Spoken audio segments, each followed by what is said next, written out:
नमस्कार। हमारे चैनल में आपका स्वागत है। मैं हूं रामचंद्र मौर्य।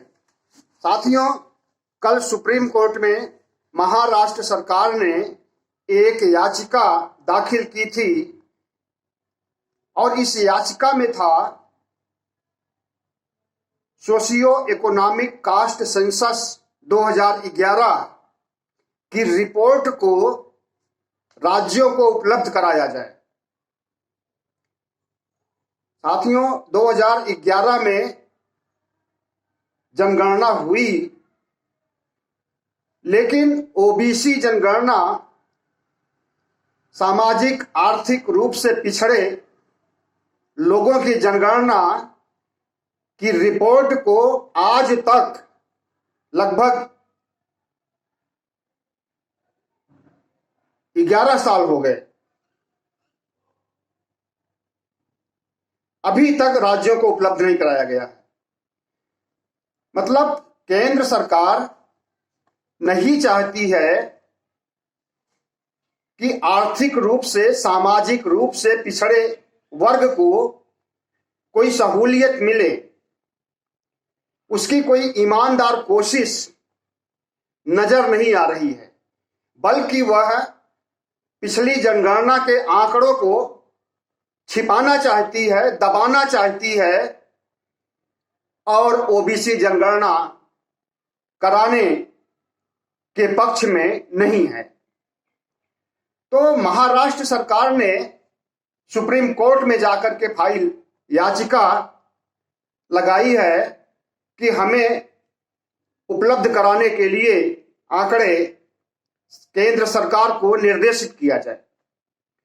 सुप्रीम कोर्ट ने तलब किया सरकारी वकील, भारत सरकार के वकील तुषार मेहता को, और सुप्रीम कोर्ट की बेंच में 2 जस्टिस थे, एएम खानविलकर और जस्टिस सीटी रवि कुमार। तो जस्टिस सीटी रवि कुमार और खानविलकर साहब की बेंच में तुषार मेहता ने जो दलील दिया वो बहुत ही चौंकाने वाली और रफा दफा करने वाली और ओबीसी पिछड़े वर्ग को नजरअंदाज करने वाली बातें उन्होंने कही। उन्होंने ये कहा कि 2011 में जो जनगणना हुई थी उसकी रिपोर्ट में, जनगणना में कई त्रुटियां थी, आंकड़े गलत हैं, आंकड़े अतिशयोक्तिपूर्ण हैं और ऐसे आंकड़ों को राज्य को मुहैया कराना या सार्वजनिक करना संभव नहीं था। याद रहे कि 2011 में जो जनगणना हुई थी वो उस समय मनमोहन सरकार थी, डॉक्टर मनमोहन सिंह उस समय प्रधानमंत्री थे। तो प्रधानमंत्री मनमोहन सिंह, पूर्व प्रधानमंत्री मनमोहन सिंह ने जो जनगणना कराई, जो कि ये खुद बड़े अर्थशास्त्री हैं और यहां से नहीं विदेशों से उन्होंने पीएचडी की है इकोनॉमिक्स में। तो इस इकोनॉमिक्स आर्थिक जानकार प्रधानमंत्री ने अगर कोई आंकड़े उपलब्ध कराए हैं और जनगणना कराई है तो क्या वो गलत हो सकता है? क्या वो त्रुटिपूर्ण हो सकता है? क्या अतिशयोक्तिपूर्ण हो सकता है? सोचने का विषय है। और आज के प्रधानमंत्री पहली बार जनगणना कराने जा रहे हैं और इनकी सोच, इनकी नीयत, इनके कार्य सामाजिक आर्थिक रूप से पिछड़े वर्गों के लिए इनकी सोच को देखा जाएगा कि कितना अगली जनगणना खत्म होने पर उसमें परिलक्षित होता है। लेकिन जिस तरह से पिछली जनगणना 2011 की जनगणना को तुषार मेहता और भारत सरकार गैर जिम्मेदाराना रूप से गलत ठहरा रही है, यहां पर तो गलत ठहराने वालों को ही गलत समझा जाना चाहिए और पूरा देश समझ रहा है, पूरा पिछड़ा वर्ग समझ रहा है, महाराष्ट्र सरकार समझ रही है, बिहार सरकार समझ रही है। और जहां पर पिछड़ों का बाहुल्य है, वो सभी क्षेत्र, सभी जिले समझ रहे हैं। तो क्या त्रुटियां हैं इसका वर्णन उन्होंने नहीं किया, क्या खामियां हैं पिछली जनगणना में इसको उन्होंने नहीं बताया। बस इतना कह दिया कि उसमें अतिशयोक्तिपूर्ण त्रुटियां हैं और उसे राज्यों को मुहैया कराने के लायक नहीं है। तो साथियों, भारतीय जनता पार्टी आज भी सुनवाई चल रही है उस पर। सिर्फ इतना कह देने से नहीं बच सकते हैं। जस्टिस खानविलकर और जस्टिस सीटी रवि कुमार से आज भी बहस में क्या हो रहा है ये तो बाद में पता चलेगा। लेकिन कल की जो कार्रवाई हुई उससे पिछड़ा वर्ग समाज को, पिछड़े वर्ग के नेताओं को निराशा ही हाथ लगी है। हमें लगता है कि सुप्रीम कोर्ट आज संज्ञान लेगा और किसान आंदोलन की तरह लखीमपुर खीरी में मारे गए किसानों की तरह जिस तरह से ये लोग कार्रवाई कर रहे थे, जांच कर रहे थे, उसको अपने हाथों में ले लिया सुप्रीम कोर्ट ने। तो सुप्रीम कोर्ट को ठीक उसी तरह से इस गंभीर मामले को, इस संवेदनशील मामले को भी अपने हाथ में ले लेना चाहिए और ये नहीं 2011 की रिपोर्ट को मंगा करके खुद अध्ययन करना चाहिए और ये निर्णय लेना चाहिए कि रिपोर्ट में खामियां हैं, रिपोर्ट में वास्तव में कोई गलतियां हैं या नहीं। अगर खामियां हैं तो उसे सुधारने के लिए भारत सरकार को लौटाई जाए कि मनमोहन सरकार की जो खामियां थी उसको आप दूर कीजिए, और खामियां नहीं है, उसमें सच्चे आंकड़े हैं और सच्चाई का वर्णन किया गया है, तो सच को आईना दिखाने पर इन्हें परहेज नहीं होना चाहिए। सच को एक दिन कबूल करना ही पड़ेगा। पिछड़े वर्गों की संख्या, अति पिछड़े वर्गों की संख्या कितनी है, उनकी सामाजिक आर्थिक स्थिति कैसी है, एक दिन इसका खुलासा होकर के ही रहेगा। और अगर तुम नहीं करोगे खुलासा तो कुर्सी से जाना पड़ेगा और उसके बाद जो सरकार आएगी वो करेगी खुलासा। और जब आर्थिक सामाजिक आधार पर पिछड़े हुए लोगों को न्याय मिलेगा, उनकी संख्या के अनुपात में, सत्ता में, सियासत में, कोर्ट में, विश्वविद्यालयों में उनकी भागीदारी होगी, तभी पिछड़ा वर्ग को संतुष्टि मिलेगी और तभी पिछड़ा वर्ग को उसका अधिकार मिलेगा।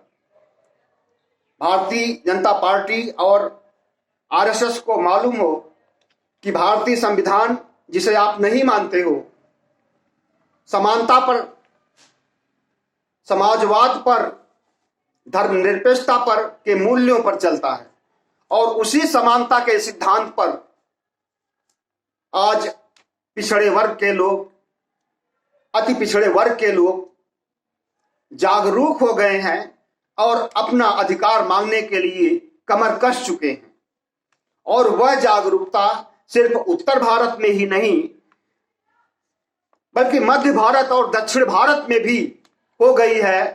महाराष्ट्र सरकार ने अगर याचिका सुप्रीम कोर्ट में दाखिल की है तो इसका मतलब है कि महाराष्ट्र सरकार भी महाराष्ट्र के पिछड़ों, अति पिछड़ों के लिए संवेदनशील है, गंभीर है और जिसका जो वाजिब हक है उस हक को दिलाने के लिए प्रतिबद्ध है। जबकि वहां पर भी शिवसेना की सरकार है और शिवसेना इनके दक्षिणपंथी विचारधारा से ही बिलोंग करती है। लेकिन शिवसेना पिछड़ों के अधिकार को उन्हें देने के लिए प्रतिबद्ध है और दिला करके रहेगी, क्योंकि वो जीवट पार्टी है। जिस काम के पीछे लग जाती है उसे करके छोड़ती है, चाहे वो धार्मिक मामलों पर हो, चाहे वो सांस्कृतिक मामलों पर हो, चाहे वो आर्थिक मामलों पर हो। शिवसेना कभी पीछे हटने वाली नहीं है। और अगर दक्षिणपंथी पार्टी जो शासन में है, अगर वो ऐसा नहीं करती है, पिछड़ों, अति पिछड़ों के हित में, उनके अधिकार को दिलाने के लिए प्रतिबद्ध नहीं होती है तो अगली बार शिवसेना का भी पत्ता साफ हो जाएगा। इसी डर से शिवसेना के अंदर कोई ऐसी विचारधारा या ऐसी पिछड़ों के प्रति भक्ति नहीं उमड़ पड़ी है, बल्कि अपनी सरकार लंबे समय तक चलाने के लिए, अकेले के बलबूते पर चलाने के लिए वह पिछड़ी जातियों का समर्थन लेना चाहती है।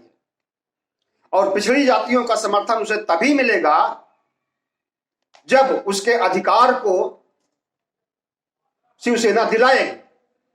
ठीक इसी तरह से महाराष्ट्र ही नहीं, बिहार में भी नीतीश कुमार भी मांग कर रहे हैं कि ओबीसी जनगणना, सामाजिक आर्थिक आधार पर जनगणना हर हाल में केंद्र सरकार को करानी पड़ेगी। और उसके लिए उन्होंने सितंबर महीने में भी पहल किया था और प्रधानमंत्री से मुलाकात किया था। कई पार्टियों का डेलीगेशन लेकर के गए थे, उसमें बिहार के पूर्व उप मुख्यमंत्री भी शामिल थे, तेजस्वी यादव भी शामिल थे। और उसके बाद जब प्रधानमंत्री ने अपने वकील के थ्रू सुप्रीम कोर्ट में हलफनामा देकर के कहा कि त्रुटिपूर्ण है, पिछला सेंसस 2011 का तो नहीं कराया जा सकता है, असंभव है, उसके बाद भी नीतीश कुमार चुप नहीं बैठे हैं। नीतीश कुमार ने अपने यहां के डिप्टी सीएम को बोला है कि आप केंद्र को बोलिए कि वह पिछड़ी जातियों की गणना, जनगणना में शामिल करे। और हम पार्टी की एक मीटिंग रखने जा रहे हैं जिसमें यह विचार किया जाएगा कि सामाजिक आर्थिक जनगणना के लिए हमारी आगे की क्या कार्रवाई है। आप पार्टी में शामिल होना चाहते हो या नहीं होना चाहते हो, केंद्र से पूछ करके हमें ये बताइए। अब डिप्टी सीएम वहां के केंद्र से बात किए या नहीं किए, या उनकी क्या विचारधारा है, अभी कुछ स्पष्ट नहीं हो पाया है। तो साथियों, हमारा ये और इधर अखिलेश यादव भी ओबीसी जनगणना को उत्तर प्रदेश के चुनाव में बड़ी ताकत के साथ उठा रहे हैं, क्योंकि उन्हें पता है कि 52% ओबीसी जो पूरे उत्तर प्रदेश में है, पिछड़ी जातियां, अति पिछड़ी जातियां, अगर इनका वोट इन्हें मिल जाएगा तो कोई भी ताकत इन्हें चुनाव नहीं हरा सकती। और इन्हीं का वोट 2017 में मोदी को मिला था, केशव प्रसाद मौर्य की पार्टी बीजेपी को मिला था। योगी तो उस समय थे ही नहीं कहीं मानचित्र पर। तो मध्य प्रदेश, महाराष्ट्र सरकार, बिहार सरकार और उत्तर प्रदेश के भावी सरकार के नेता अखिलेश यादव अगर ओबीसी जनगणना के लिए संवेदनशील हैं, गंभीर हैं, तो निश्चित रूप से मोदी को झुकना पड़ेगा, ठीक वैसे जैसे किसानों ने झुकाया था। अब इसके लिए, अपने अधिकारों को प्राप्त करने के लिए, सामाजिक न्याय के लिए ओबीसी समाज को, पिछड़े अति पिछड़े समाज को एकजुट होना होगा और इन नेताओं के पीछे चलना होगा और इन्हें जनसंख्या की ताकत दिखानी होगी, वोट की ताकत दिखानी होगी। और ये देख करके जब वोट पर चोट की बात आती है, तभी मोदी सरकार की, मोदी जी की आंखें खुलती हैं। किसानों ने सही नब्ज पकड़ा था, 1 साल से आंदोलनरत रहे, लेकिन कान पर जूं तक नहीं रेगी मोदी जी के। उपचुनाव आए, उसमें हार हुई, लोकसभा के उपचुनाव हुए, बुरी तरह हार हुई, 5 राज्यों के चुनाव आ गए, तब जाकर के आंख खुली और किसान आंदोलन को खत्म करने के लिए अल्टीमेटम दिया और सारी की सारी मांगे मान ली।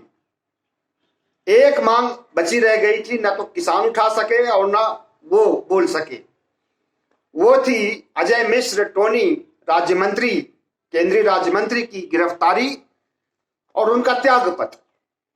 किसानों का कहना था कि ये मामला सुप्रीम कोर्ट के संज्ञान में चल रहा है और सुप्रीम कोर्ट खुद इस पर कार्रवाई कर रही है और हमें सुप्रीम कोर्ट पर भरोसा है, इसलिए मैंने इस मामले को कि न्याय मिलेगा, इसलिए मैंने इस मामले को नहीं उठाया और इस पर ज्यादा जोर नहीं दिया। उनका कहना सही भी है। अभी कल ही रिपोर्ट आई है, एसआईटी टीम जो सुप्रीम कोर्ट ने गठित की है, उसमें 3 बड़े आईएएस अफसर हैं जो कि दूसरे राज्यों के हैं और एक जज हैं जो कि सुप्रीम हाई कोर्ट के जज हैं, रिटायर्ड जज हैं, वो भी दूसरे राज्य के हैं। तो उनको सुप्रीम कोर्ट ने ये जिम्मेदारी सौंपी है एसआईटी टीम को कि पूरी छानबीन की जाए, अच्छे से गंभीरता पूर्वक रिपोर्ट को बना करके पेश की जाए। तो कल एसआईटी टीम ने एक प्रेस कॉन्फ्रेंस किया और बताया कि यह हत्या संयोग नहीं था, प्रयोग था। प्रधानमंत्री जी अक्सर संयोग प्रयोग की बात कहते हैं, तो वहां पर भी पहले जो उत्तर प्रदेश पुलिस की टीम की एसआईटी थी वो संयोग बता रही थी कि संयोग से ऐसा हो गया, ये और एक दुर्घटना थी, ये हादसा था। एक जैसे सड़क पर हादसा हो जाता है, सड़क पर हत्या हो जाती है, और उस तरह का बताया। लेकिन सुप्रीम कोर्ट की टीम, एसआईटी टीम ने बताया कि यह संयोग नहीं, प्रयोग है। जानबूझ करके षड्यंत्र के तहत, साजिश के तहत किसानों के ऊपर गाड़ियां चढ़ाई गई और किसानों की दर्दनाक मौत हुई। पूरी दुनिया ने देखा इस चीज को। तो यह सरकार या तो सुप्रीम कोर्ट के डंडे से सही चलती है और या फिर वोट के चोट पर की बात कहने पर और चोट देने पर इसके कान आंख खुलते हैं। आपको मालूम होना चाहिए कि भारत में 1931 में जनगणना हुई थी, उसमें सामाजिक आर्थिक आधार पर पिछड़ी जातियों की गणना की गई थी और उसमें पाया गया था कि 52% ओबीसी हैं और लगभग 6000 के आसपास जातियां हैं। लेकिन उसके बाद से कभी ओबीसी की जनगणना नहीं कराई गई। काफी समय से मांग की जा रही थी, लेकिन कांग्रेस की सरकार ने नजरअंदाज किया। उसके बाद अब भारतीय जनता पार्टी की सरकार भी नजरअंदाज कर रही है। आपको तो ये पता ही होगा कि भारतीय जनता पार्टी, आरएसएस के लोग, दक्षिणपंथी लोग न संविधान पर विश्वास करते हैं, न संविधान को मानते हैं, न लोकतंत्र को मानते हैं और न भारत की संप्रभुता को मानते हैं। तो इन चीजों पर जिसका विश्वास नहीं, आमतौर पर उसे आतंकवादी, राष्ट्रद्रोही, देशद्रोही कहा जाता है। लेकिन दुर्भाग्य कहिए कि गांधी जी की हत्या करने वाले, संविधान को जलाने वाले, आरक्षण का विरोध करने वाले, संविधान का विरोध करने वाले, संविधान की धर्मनिरपेक्षता का विरोध करने वाले, समाज की समानता, संविधान में वर्णित समानता का विरोध करने वाले, समाज में वर्णित समाजवाद का विरोध करने वाले आज शासन में हैं। क्योंकि इनको पता है कि शासन में आने के बाद ही ताकत मिलती है और देश को चलाने का अवसर मिलता है। तो एक तरह से सैद्धांतिक सिद्धांत राष्ट्र और देश के खिलाफ है। इनके क्या सिद्धांत हैं, इनकी क्या ब्राह्मणवादी विचारधारा है और ये क्या चाहते हैं, ये क्या है, पूरे देशवासियों को पता होना चाहिए।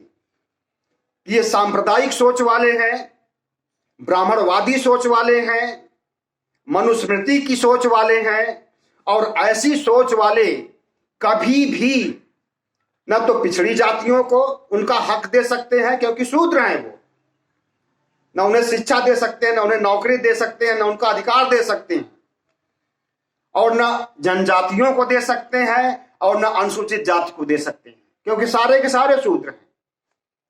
अनुसूचित जाति और अनुसूचित जनजाति के लोग तो महाशूद्र हैं, और ओबीसी के लोग एक पायदान कम शूद्र हैं, सिर्फ शूद्र हैं। ओबीसी के हाथ का पानी पीते हैं पंडित लोग, आपको पता होना चाहिए, लेकिन अनुसूचित जाति जनजाति के हाथ का पानी तक नहीं पीते हैं, उनको देखना भी नहीं पसंद करते हैं। वो जिस रास्ते पर चलते हैं उस रास्ते को नहीं पसंद करते हैं। और 4000-5000 साल पहले उनके पीछे तरफ एक झाड़ू लटकाया जाता था, गले में हाड़ी लटकाई जाती थी। तो उसी तरह की मानसिकता के लोग ये हैं और उसी तरह की इनकी सोच है। और जब इस तरह की घिनौनी सोच है, घटिया सोच है, मानवता के खिलाफ सोच है, तो ये कैसे ओबीसी को उसका अधिकार दे सकते हैं? कैसे भारतीय संविधान में वर्णित समानता के अधिकार को मान सकते हैं? कैसे आरक्षण पर मुहर लगा सकते हैं और आरक्षण दे सकते हैं? साथियों, इस विषय पर सोचिएगा जरूर। मामला बहुत ही संवेदनशील और गंभीर है और एक बहुत बड़े समुदाय के हितों को नजरअंदाज किया जा रहा है। आजादी के बाद से ये कब तक नजरअंदाज किया जाएगा और कब तक पिछड़ी जातियों के लोग गरीबी रेखा के नीचे तंगी बदहाली में जीवन यापन करने के लिए मजबूर रहेंगे और कब तक मानवता त्राहिमाम करती रहेगी? इस पर जरूर विचार कीजिएगा और कुछ सकारात्मक सोच बनाइएगा। हमारे चैनल को सब्सक्राइब कीजिए, लाइक कीजिए, शेयर कीजिए, ताकि हमारी आवाज और दूर तक पहुंचे और लोगों में जागरूकता बढ़े। बहुत बहुत धन्यवाद।